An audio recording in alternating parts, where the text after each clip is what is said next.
he wanted to stay in there. He's like 6 years old, dude. 3 of the complaints were sustained. An update tonight to a story we first told you about a few months ago. Fox 13 Investigates has obtained the report on 2 Moab police officers whose conduct led to a child abuse case being dismissed. Investigative reporter Nate Carlisle explains which policies the officers violated. In September, we told you how a judge dismissed a child abuse prosecution and admonished Moab police for failing to keep their body cameras running throughout the episode. This report, obtained today by Fox 13, confirms the officers violated those policies and more.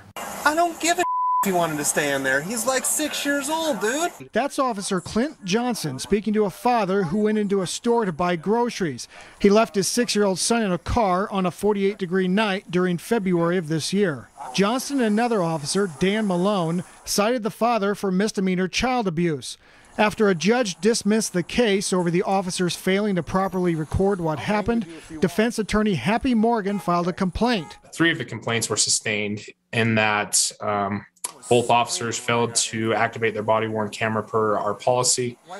Both officers violated our standards of conduct policy in the use of coarse language, and that one of the officers involved was not wearing a face mask. The written investigative summary, prepared by a Weber County Sheriff's Lieutenant, says Johnston claimed he pushed his camera's on button early in the episode, felt it vibrate, and assumed it activated.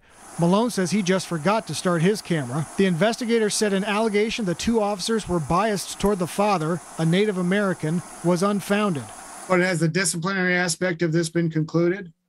I will say that it's in progress. Morgan, the defense attorney who filed the complaint, issued a statement Tuesday saying she appreciates the work of the Weber County Sheriff's Office and, quote, I strongly encourage Moab City to learn how to process citizen complaints similarly, as is anticipated by its own policy, and Moab City to address the findings with rigorous corrective action, end quote. It's also in Moab where 2 different officers encountered Gabby Petito and her boyfriend Brian Laundrie, but let them go despite the couple having had a domestic violence altercation.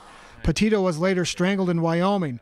Laundrie died by suicide in Florida. I asked Palmer the status of the review into how Moab police handled the Petito-Laundrie stop. Palmer said he is reviewing that report and its recommendations and hopes to make the document available to the public next week.